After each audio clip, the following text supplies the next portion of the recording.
I wonder when the spies you have following me will find these.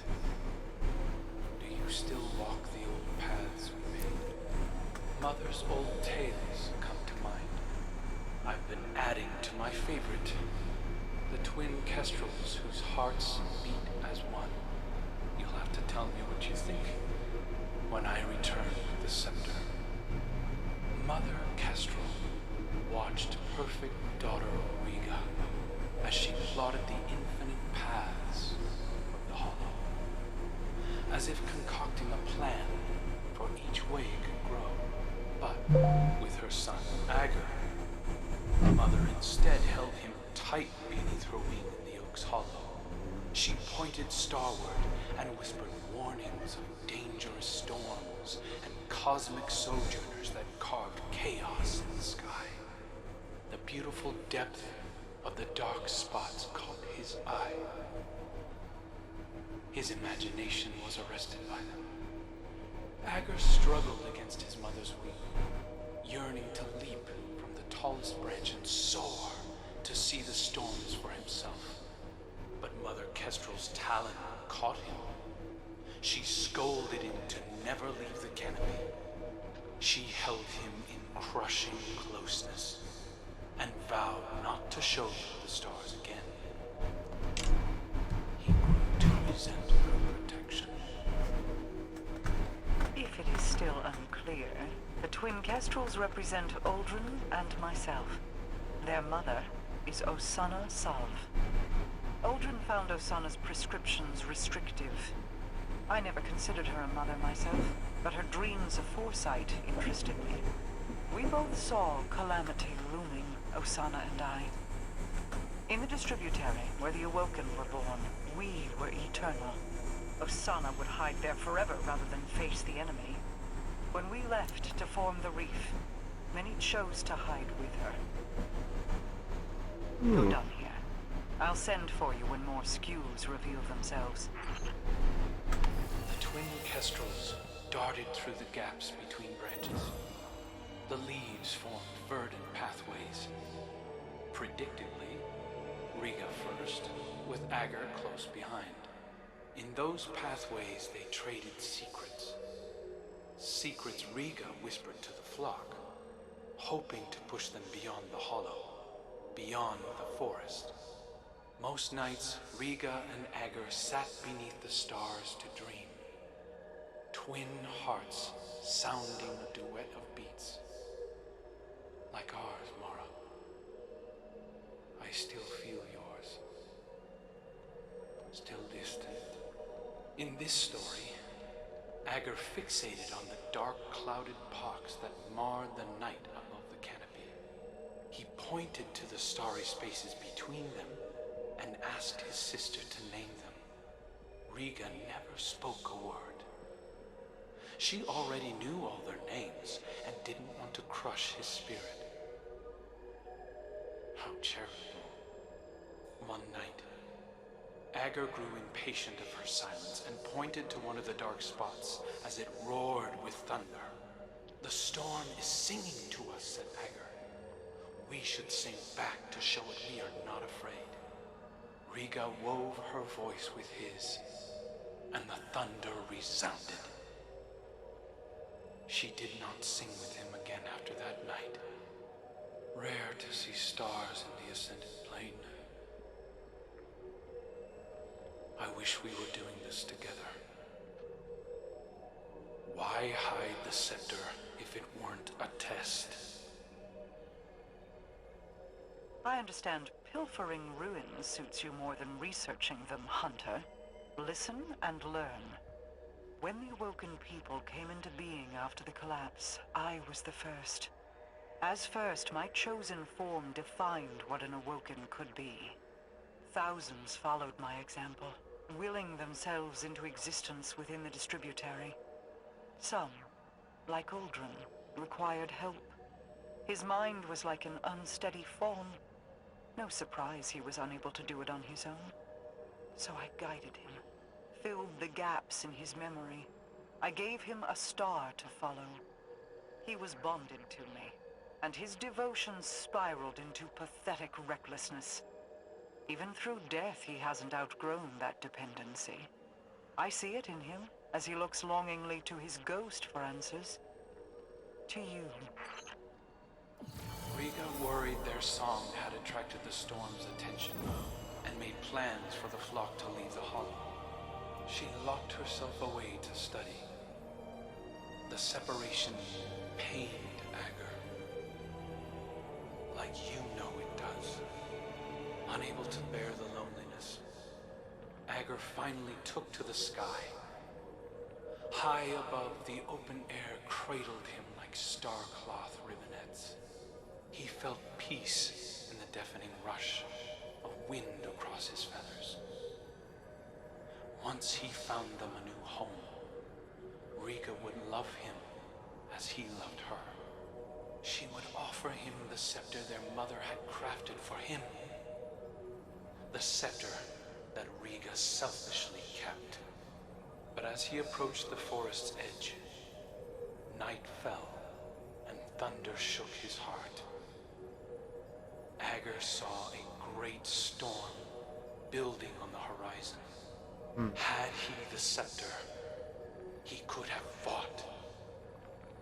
Instead, he listened, straining through the thunder for the faint, secondary beat of Rega's twin heart. Through lightning and chaos, he followed it home.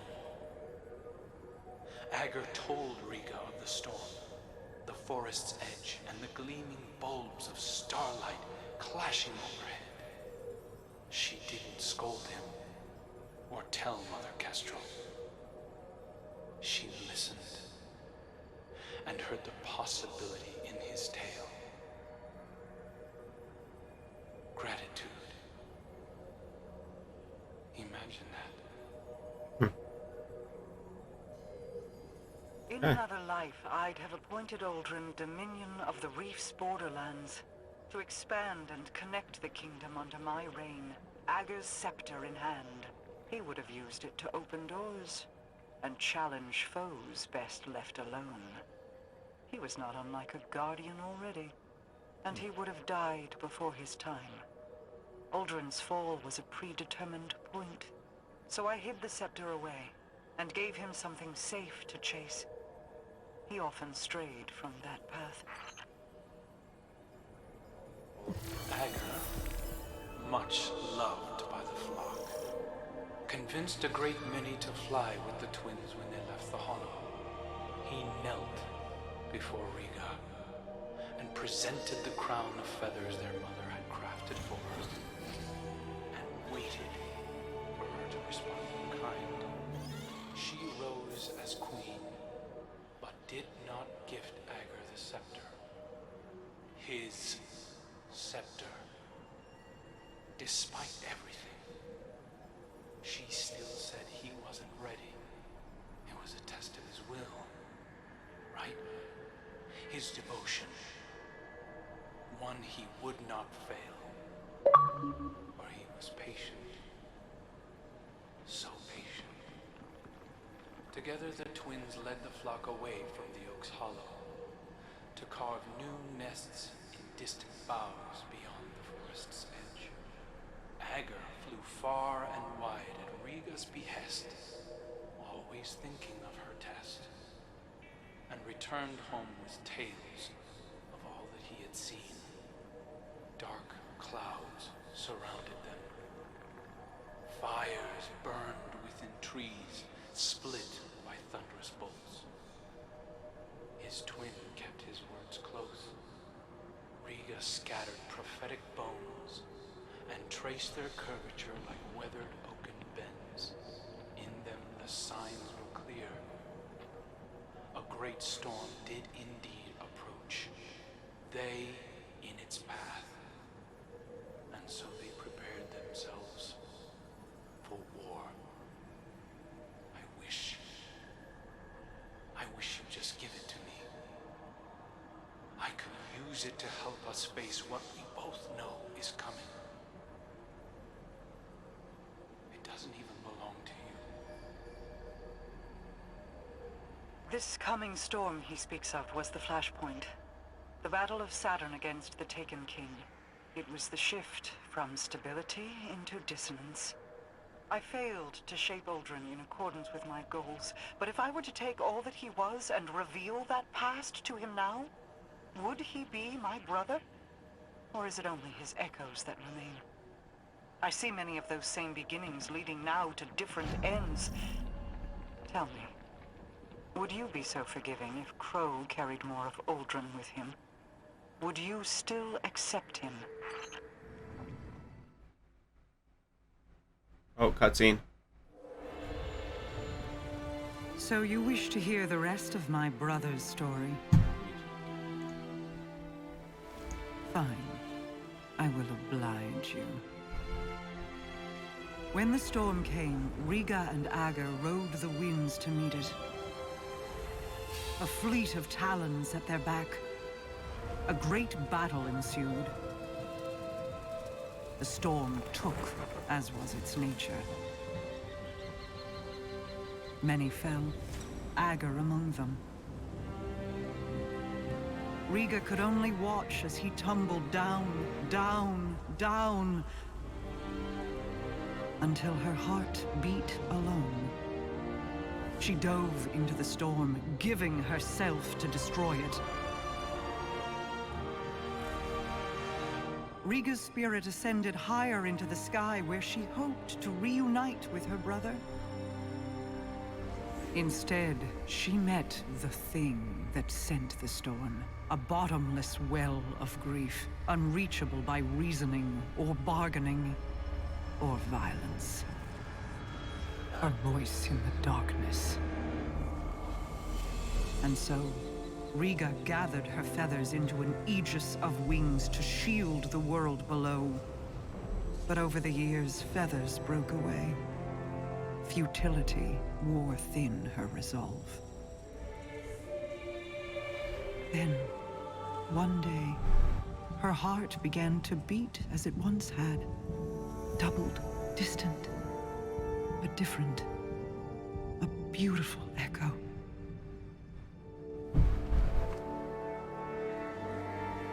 Hope called her home. And though she prayed to find Ager there,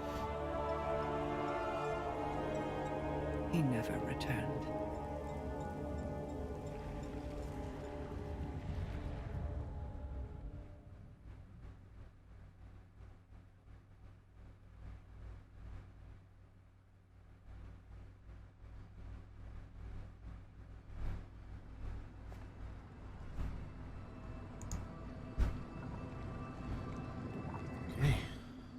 I still feel Uldren's heartbeat somewhere out there.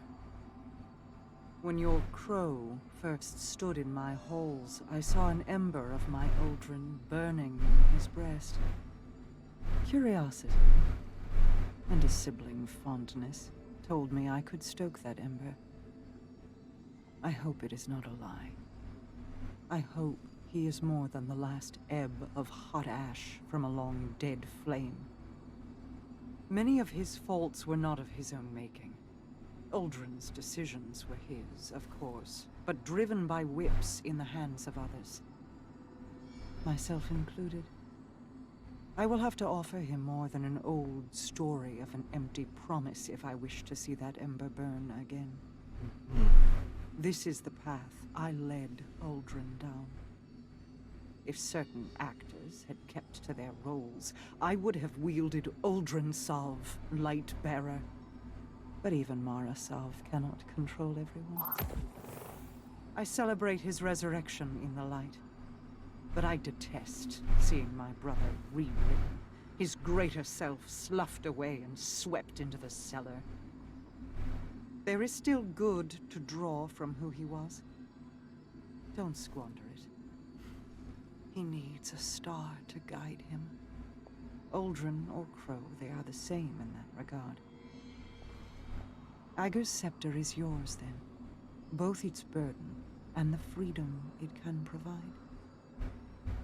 Be careful with it, Guardian. He is prone to devotion. Alright everybody, that does it for another Destiny 2 video, Season of the Lost. This is week 4 still, and I believe this is all of the Ager and Rega storyline, just because these Tracing of the Stars has concluded now, and we do have the Trace rifle, so I'm not sure if this will continue. I do believe this is the end. We will find out next week, but I hope you guys have enjoyed the video. If you did, it'd be absolutely wonderful if you hit the like button, and please do consider subscribing to the channel for more content in the future. But until then, hope you guys have an absolutely wonderful day, and as always, stay hydrated, as hydration is key.